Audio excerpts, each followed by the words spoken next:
संगीता जी, आप तो राखी की बहुत अच्छी दोस्त हैं। हंसती खेलती राखी का ये जो हाल हो गया है, क्या कहना चाहेंगे आप? से इसका हाल ये हुआ है तभी तो हम सब सामने आए हैं। अगर राखी वैसी हंसती खेलती चुलबुली टाइप के नटखट रहती तो शायद हम कभी, आपको पता ही नहीं चलता कि हम सब पुराने दोस्त थे और हम एक दूसरे के लिए खड़े, फिर तो जो जैसा चल रहा है वैसे ही चलता। बट इस वक्त राखी को उसके सारे अपनों की ज़रूरत है और हमेशा उसके साथ है। जैसे कि राखी की एक शादी ऑलरेडी टूट चुकी थी, राखी ने वापस किसी का हाथ थामा और वापस उनके साथ वही सब हुआ, लेकिन इस बार कुछ सिचुएशन कुछ ज़्यादा ही ख़राब दिखाई दे रही है। इस पर आपका क्या कहना है? इस शादी से स्पेसिफिकली हम सबको बहुत उम्मीद थी, बिकॉज राखी बेहद खुश थी और उसका वो इतनी खुश थी, हम सब ने देखा ही है, हर 2 मिनट में कुछ आता रहता था। She was just happy. और इस शादी से उसका जो दिल टूटा है, ठीक है शादी वर्कआउट नहीं होती, दैट इज़ डिफरेंट थिंग। अगर ठीक होता है तो साथ में रहते या अलग हो जाते, बट इतना सब मैस होना, इतने बड़े बड़े फ्रॉड्स करना, कितनी सारी शादियां कर लेना, ये सारी चीज़ें एक लड़की के लिए बहुत बड़ी बात है यार। राखी हो, मैं हूँ, आप हो, कोई भी हो, एक लड़की को अगर इतनी सारी चीज़ें अपने पति के अगेंस्ट पता चलती है तो डेफिनेटली वो तो अंदर से टूट ही जाती है। इस वक्त उसको समझ में नहीं आया, उसने अपने ज़िंदगी के 2 ऐसे व्यक्ति खो दिए हैं। एक तो उसकी माँ, जिसकी बराबरी कोई कर ही नहीं सकता, माँ से बढ़कर दुनिया में कुछ नहीं है।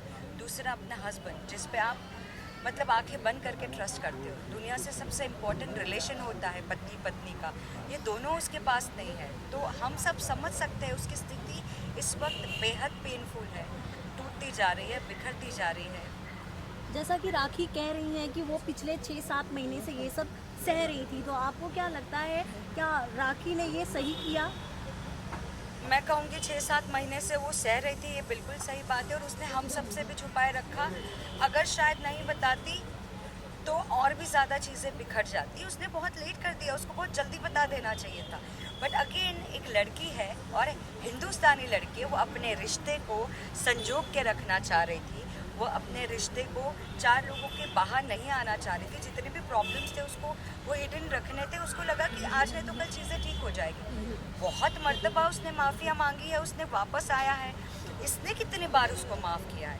बट देर आए दुरुस्त आए, राखी ने अब ये सामने लाया है तो हम सबको पता चला है कि वो सच अ पेनफुल, ये सिचुएशन बहुत डिफ़िकल्ट थी, फिर भी राखी ने बहुत अच्छे तरीके से हैंडल किया।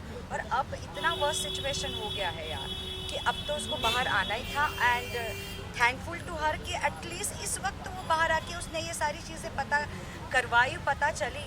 राखी को बाहर जाने की ज़रूरत ही नहीं पड़ी, लोग अपने आप उसके पास आए। राखी सावंत एक बड़ा ब्रांड है, हम सब जानते हैं, आप मानो चाहे ना मानो। तो उसको तो डेफिनेटली ये सारी चीज़ें नहीं सहनी चाहिए यार। वो हम सब के लिए बहुत बड़ा मिसाल है। राखी को देख के लोग उसकी ज़िंदगी को देख के फॉलो करते हैं, अपने आप में वो चीज़ें लाते हैं। आई एम थैंकफुल टू राखी कि उसने ये सारी चीज़ें हम सब तक आने। क्या आपसे राखी ने कभी आदिल को मिलवाया? सी बहुत बार हम लोग बैक रोड पे मिले हैं, दुआ सलाम किए, हेलो हाय किया है, और वो सारे हैप्पी मोमेंट्स हैं। मैंने कभी उनके साथ, आदिल के साथ पर्सनल इंट्रैक्शन मेरा कभी भी नहीं हुआ। I was happy by seeing this that rakhi is very happy with him. और उतना हम सबके लिए काफ़ी होता है यार, फैमिली भी यही देखती है, दोस्त भी यही देखते हैं, आपके जान पहचान वाले भी यही देखते हैं कि अरे आपका बंदा खुश है ना उसके साथ। बाकी सारी चीज़ें सेकेंडरी आ जाती है, लोग भूल जाते हैं। तो हम भी उसी सिचुएशन में थे कि she is happy, we are happy. हमें नहीं पता था कि इसका नतीजा ऐसा होगा। I swear. Thank you so thank much. You.